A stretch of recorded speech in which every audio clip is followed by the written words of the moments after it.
the war drums thudding in the back of your mind. But soon enough, they feel it. Something shifts in the air the moment you enter. Not because you're loud, not because you take up space with ego, but because you take up space with certainty. The kind that doesn't beg, the kind that doesn't flinch, the kind that doesn't need a battalion behind it to feel like war. You don't move like a person, you move like strategy.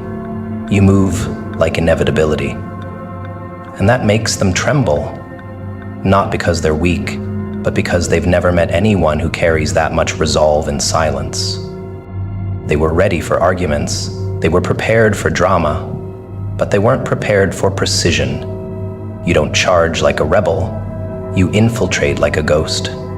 While they scream to be seen, you make being unseen a weapon. While they posture, you position. That's what unsettles them. You never raise your voice, you never rush. You move like you already own the outcome.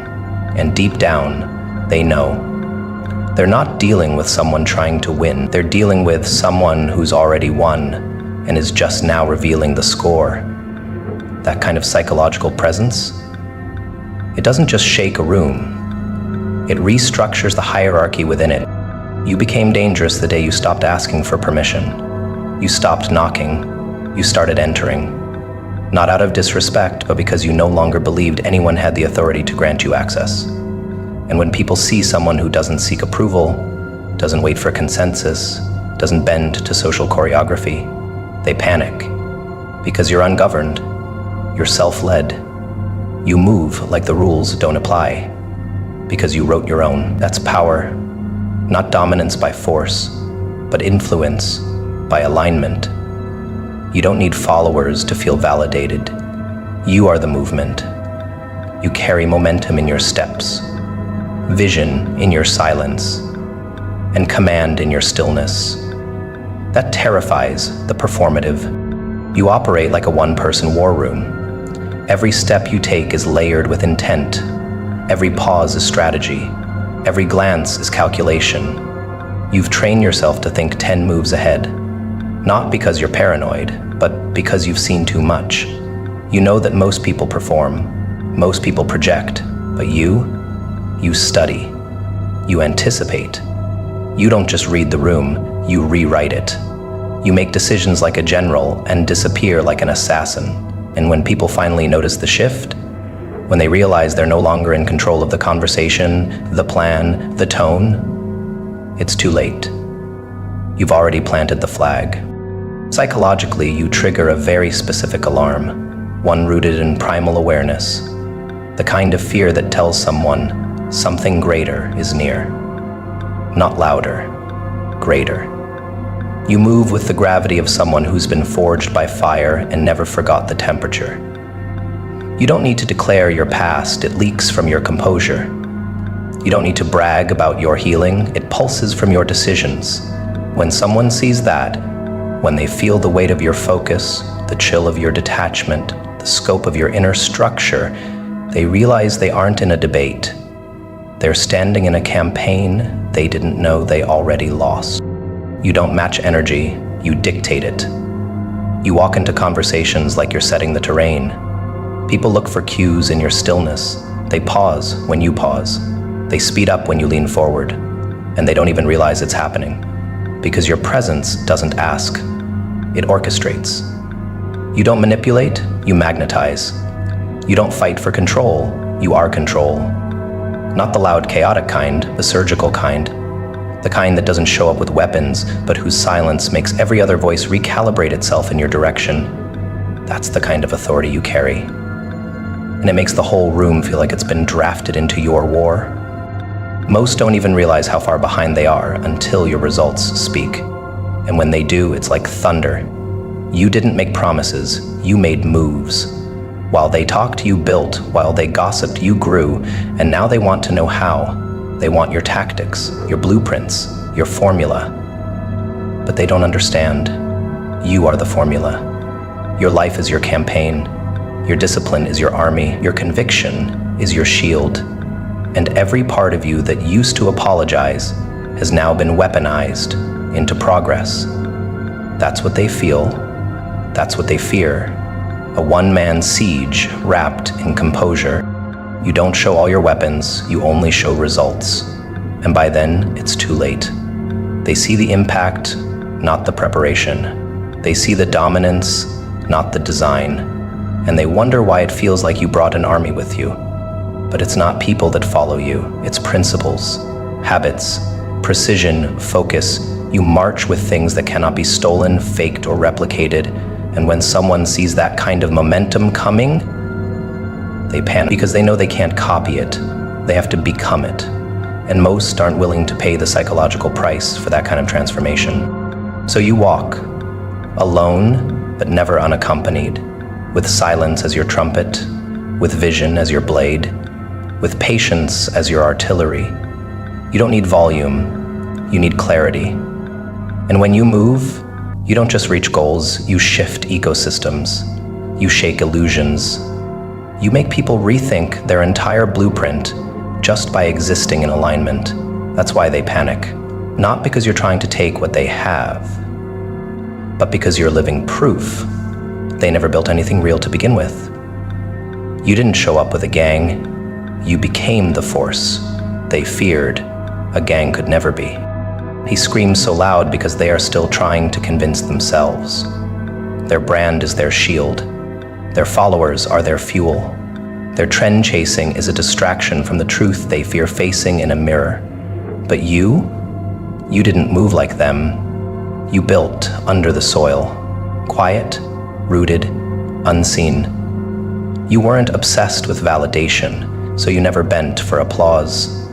While they danced for the algorithm, you drilled into your obsession with brutal consistency. You didn't post about your progress, you became it. And now, when you enter, the room goes quiet. Not because you demanded attention, but because your presence outweighs 1,000 performances. The weight of a life lived with precision dwarfs the echo of lives lived for spectacle.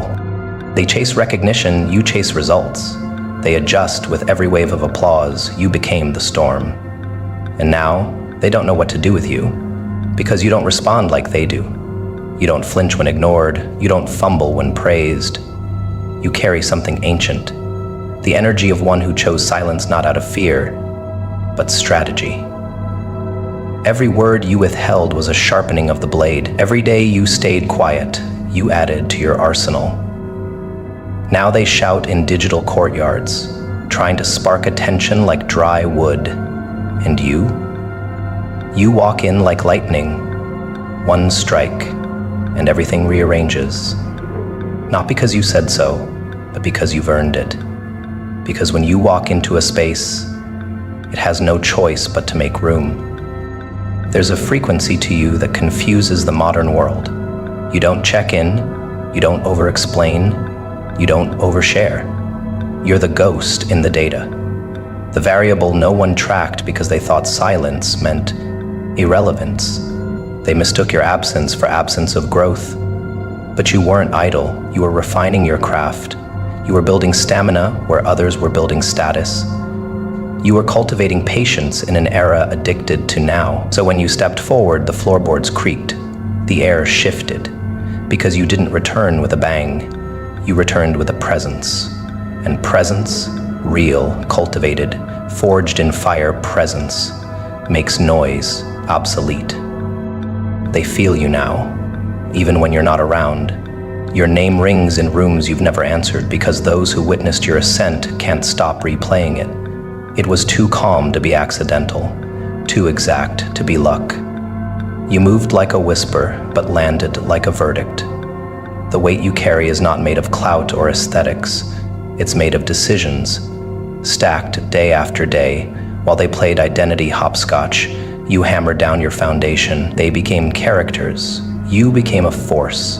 And now the stage shakes when you approach. Because while they played to the crowd, you were becoming the standard. The crowd now subconsciously kneels to. Let them run in circles, let them brand themselves every new season. You move like a cathedral, silent, sacred, unshakable. You don't panic when overlooked, because you know what's being built in darkness is sacred. You understand what the modern mind has forgotten, that power doesn't announce itself, it arrives.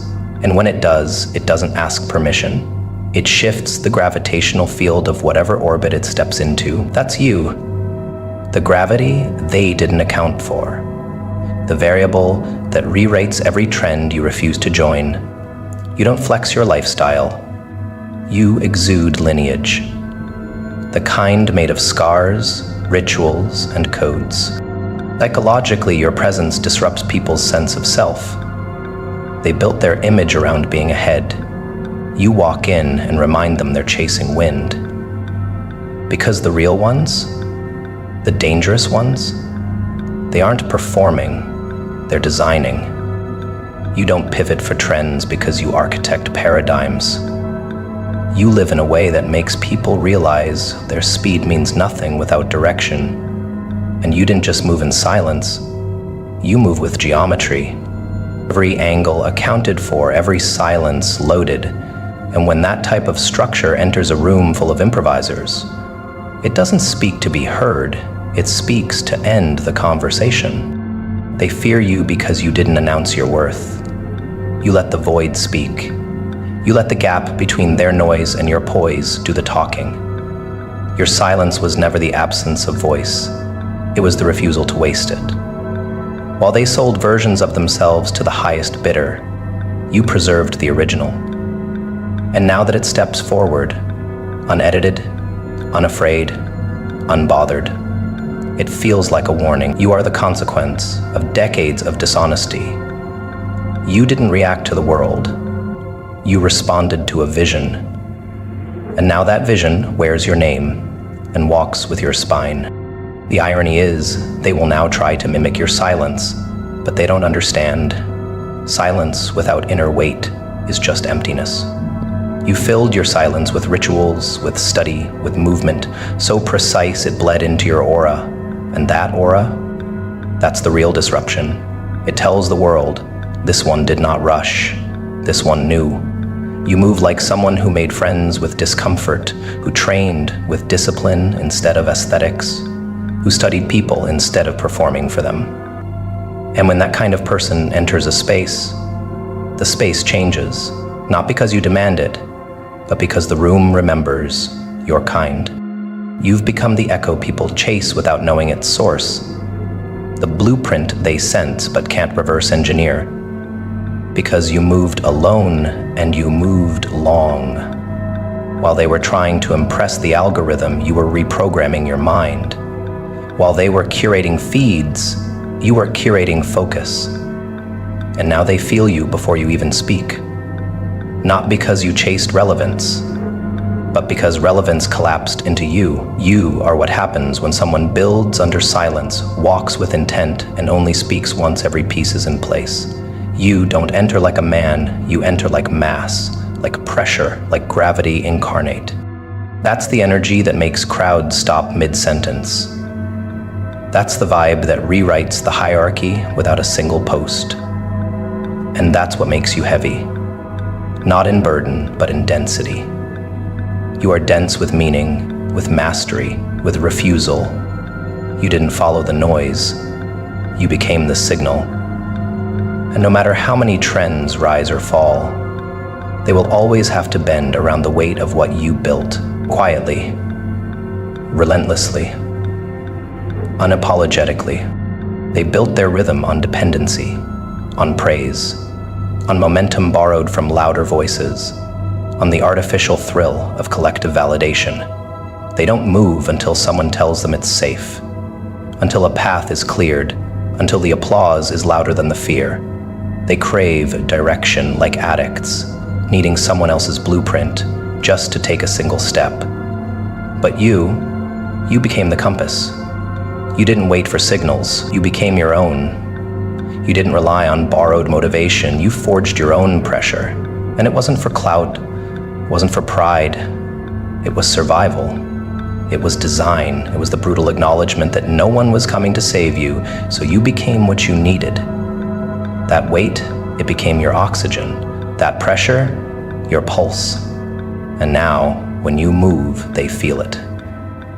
Not because you speak, but because your movement exposes their stillness. You made a promise in silence, one no one heard but you, and every morning you wake up to fulfill it, not for approval, not for admiration, but because it's what keeps you intact. They move when told. You move because you said you would. That is what scares them. You walk into rooms already committed to your own standard, and that standard is higher than anything they've ever been held to. You aren't driven by fear of failure. You're driven by a rage to honor your word to yourself. That is discipline. That is sovereignty. And when someone moves like that, like their soul is on the line, the crowd takes a step back. Because they've never witnessed someone whose gravity doesn't come from followers, but from self-imposed standards. So relentless they make oxygen feel earned. You crafted yourself in silence and surrounded yourself with accountability no one else enforced. They don't get that. They fear rules until they're given. You fear betraying yourself. They respond to pressure from others. You generate it from within.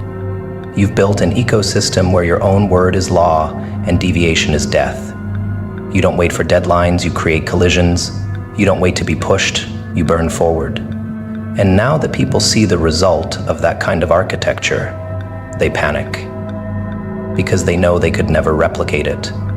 They lack the internal enforcer, the commander inside the chest. You don't have an inner child begging to be seen. You have an inner general demanding execution. That's the difference. That's what shakes them. Most people live reactive lives. Something happens, then they move. Something crumbles, then they rebuild. You moved before anything broke. You anticipated the storm and built your fortress during clear skies. You didn't wait for betrayal. You studied the fault lines and their smiles. You didn't cry over the losses, you turned them into policies. And now, you are your own force. Unshakable not because of what you've gained, but because of what you've endured alone. Your expectations aren't vanity. They're scars transformed into blueprints. You raise the bar with blood, not with vision boards. And because of that, people feel your presence before you speak. They know you're not hoping for excellence, you require it. They whisper about your discipline like it's a disorder, as if having standards higher than theirs makes you dangerous. And they're right. It does. Because when someone refuses to lower their bar, even when no one is watching, even when no one is clapping, they become uncontrollable. You are that type. You don't care if they understand. You care if you meet your mark. You've weaponized self-respect. And that is lethal to those who rely on external reinforcement. You don't chase reward, you chase alignment. You don't measure progress in likes or comments. You measure it in quiet nights where you kept your word to yourself. That's where your authority comes from.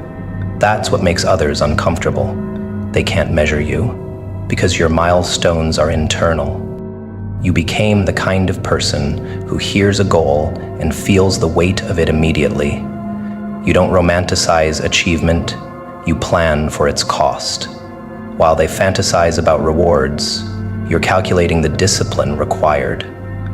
That's what makes your moves feel so heavy, because they are. They're loaded with intention, with timelines only you know about, with stakes no one else understands. You walk like someone who already knows what's next, because you do. You've already scheduled your pain, you've already budgeted for your doubt. You move like a storm with a spreadsheet. They move like a breeze looking for applause. You don't perform. You manifest structure. You don't float between moods. You lock into timelines. Your actions are deliberate. Your silence is armed. Your goals are tattooed across the bones of your schedule. That kind of presence unnerves people, not because you're trying to intimidate, but because your self-honor shames their self-neglect. Your presence becomes a mirror, one that shows them how little they ask from themselves. They want to be inspired by you, but inspiration without discipline turns to resentment. And they can't keep up, because while they're still deciding what matters, you're already 2 battles deep into what must be done. You wear pressure like a second skin. You eat doubt for fuel. You treat fatigue like background noise. And not because you're trying to be a hero, but because you remember the version of you that had nothing else. That desperation became doctrine. You don't wait to feel like it, you execute.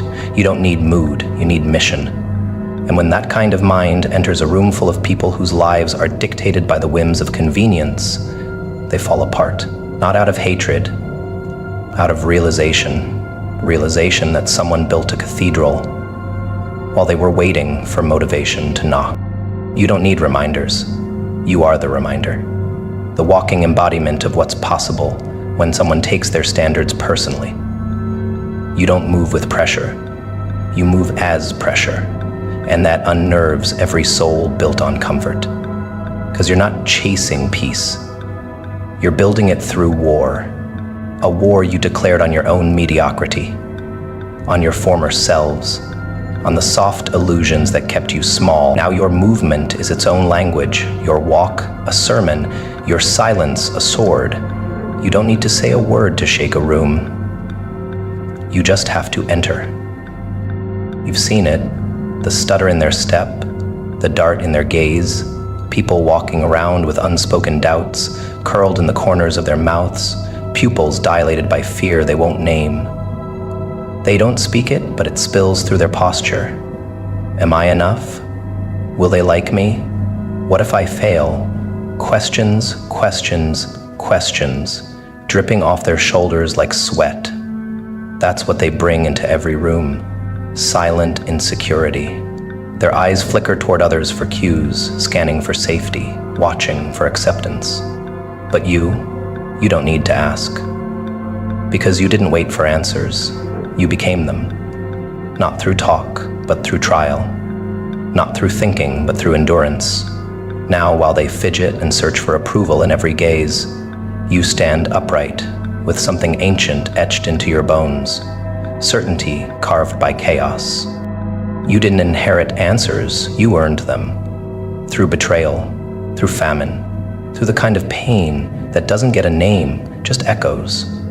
While they were building identities with opinions and hashtags, you were building a spine that could carry a world. You don't walk in hoping people see you, you walk in already knowing what they can't see.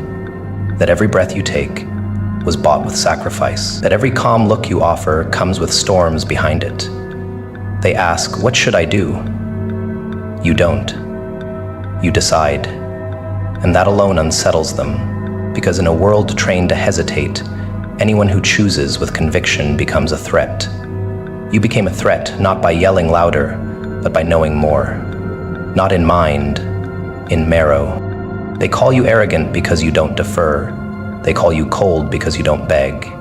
But they misunderstand. It's not detachment. It's depth. You didn't bypass the darkness. You walked through it with a matchstick between your teeth. Now when you move, it's with the kind of grounded energy that terrifies the frantic. You aren't searching for signs because you are one. A sign that someone can survive without folding, that someone can carry answers no one handed them. It's not what you say, it's how you move. Like the world could tilt and you'd remain unmoved. Not because you don't feel, but because you're aligned with something they haven't met yet.